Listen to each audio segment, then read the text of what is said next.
Selamat datang di channel Sariputa Indonesia. Kali ini, Sariputa akan membagikan kisah Ayah Citabata Jataka yang penuh makna. Yuk, kita simak bersama. Pikirkan tentang kehidupan setelah ini, dan seterusnya. Kisah ini diceritakan oleh sang guru ketika berada di Jetawana mengenai persembahan korban karena sumpah yang diucapkan kepada para dewa. Pada zaman dahulu di negeri Kasi, hidup seorang penjaga desa kecil yang sangat percaya pada kekuatan makhluk halus dan para dewa. Ia mempercayai bahwa keberhasilan dan keselamatannya bergantung sepenuhnya pada kemurahan hati para makhluk gaib, penjaga pohon, sungai, dan hutan. Salah satu dewa yang ia sembah bersemayam di pohon beringin besar yang berdiri kokoh di dekat gerbang desa. Suatu hari, si penjaga desa hendak melakukan perjalanan jauh untuk berdagang. Sebelum berangkat, ia berdiri di bawah pohon beringin dan membuat sumpah kepada sang dewa. Jika aku kembali dengan selamat dan membawa untung besar, aku akan mempersembahkan korban sebagai tanda terima kasih. Sumpah ini terdengar seperti janji yang tulus, tetapi ada sesuatu yang keliru di dalamnya. Setelah berminggu-minggu pergi, akhirnya ia pulang dengan selamat. Tidak hanya itu, barang dagangannya pun laris manis, dan ia membawa banyak keuntungan. Tapi janji sudah terucap, dan kini saatnya ia membayar kepada dewa pohon. Apa yang ia lakukan? Dengan keyakinan bahwa keberhasilannya datang dari bantuan sang dewa, ia pun mulai menangkap dan menyembelih makhluk hidup, ayam, kambing, bahkan kadang-kadang sapi kecil. Hewan-hewan itu ia bawa ke bawah pohon beringin dan mempersembahkannya dalam bentuk korban berdarah. Baginya, ini adalah bentuk pembebasan dari janji. Tapi pohon beringin tidak diam. Dari atas cabangnya, sang dewa yang tinggal di sana menyaksikan semuanya dengan murka dan belas kasihan. Ia tidak bisa lagi menahan diri. Dengan suara yang menggema lembut namun dalam, ia menegur manusia itu melalui syair bijak. Pikirkanlah kehidupan setelah ini. Wahai manusia, engkau mencari pembebasan, tapi justru menciptakan ikatan yang lebih berat. Apakah engkau mengira darah dan kematian bisa menjadi bentuk kebajikan? Apakah dengan membunuh, engkau benar-benar membebaskan dirimu dari sumpah? Demikian suara itu menggema di telinga si penjaga desa, membuat bulu kuduknya berdiri. Sang dewa pohon melanjutkan, orang bijak tidak membebaskan diri melalui kematian makhluk lain. Mereka yang penuh welas asih tidak akan menembus janji dengan penderitaan makhluk lain. Mereka yang bodoh mengira telah bebas, padahal justru makin terikat oleh akibat buruk perbuatan mereka sendiri. Ucapan itu mengguncangkan hati si penjaga desa. Ia mulai sadar bahwa tindakannya salah. Apa gunanya menyembah dewa jika jalannya justru dipenuhi penderitaan makhluk lain? Sejak saat itu, ia dan penduduk desa lainnya berhenti membuat janji-janji berdarah. Mereka mulai menghormati kehidupan dan berbuat baik tanpa pamrih. Mereka belajar bahwa kebajikan bukan soal tumbal, tapi soal ketulusan.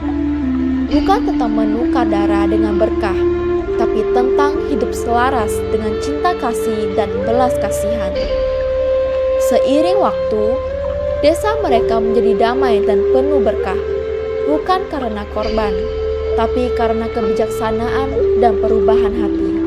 Setelah menceritakan kisah ini, Sang Buddha berkata kepada para bikhu, Dewa pohon yang menasihati manusia adalah aku sendiri di kehidupan lampau. Pesan yang disampaikan Sang Buddha sangat jelas. Jangan mencari kebaikan dengan cara yang salah. Kebaikan sejati hanya lahir dari hati yang bersih, dan tindakan yang penuh welas asih. Solusi utama dari Ayacita Bhatta Jataka terletak pada transformasi cara pandang terhadap makna persembahan dan pembebasan dari sumpah. Dalam cerita ini, masyarakat terbiasa mempersembahkan makhluk hidup sebagai korban untuk membayar janji kepada dewa. Namun, solusi datang melalui teguran bijak dari Dewa Pohon yang menunjukkan bahwa pembebasan sejati tidak didapat dari kekerasan atau pembunuhan, melainkan dari pemahaman yang benar tentang moralitas.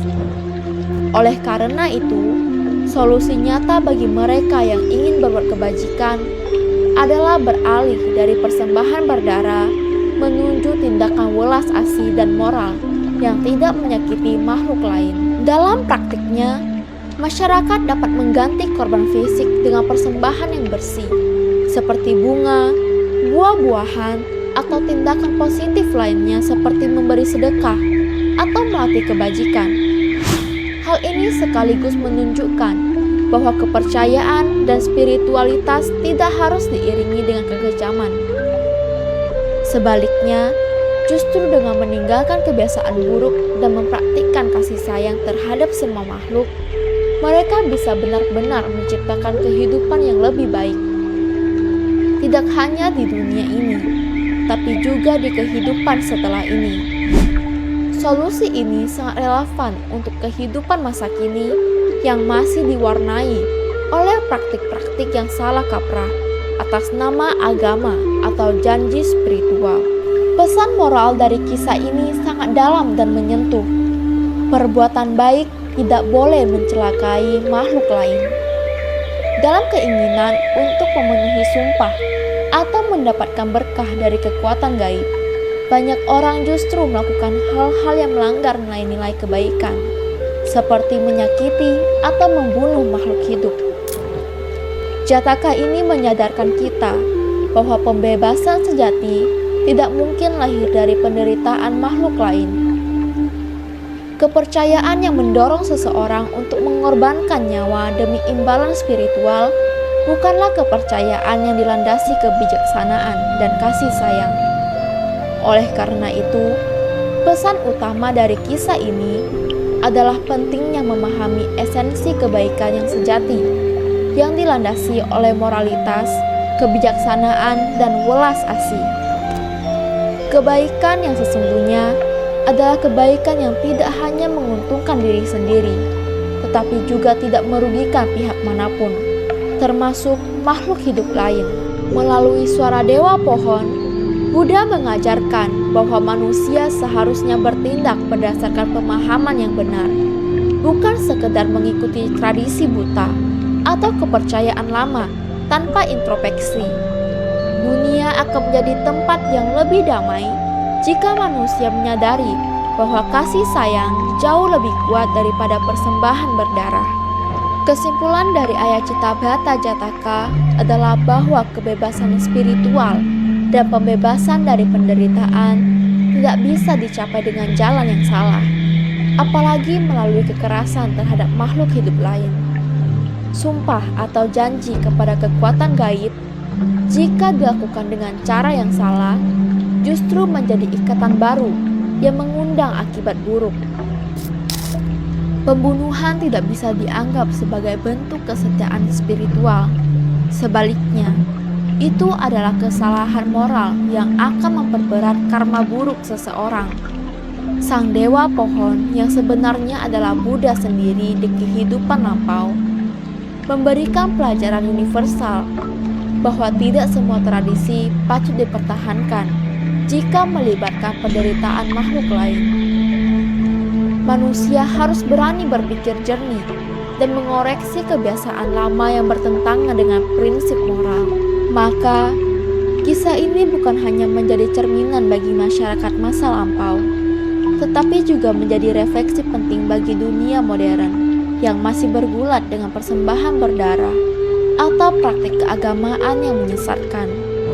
Dengan memilih jalan welas asih, penuh kebijaksanaan dan menghargai kehidupan, manusia bisa menciptakan kehidupan yang lebih damai, baik secara individu maupun kolektif.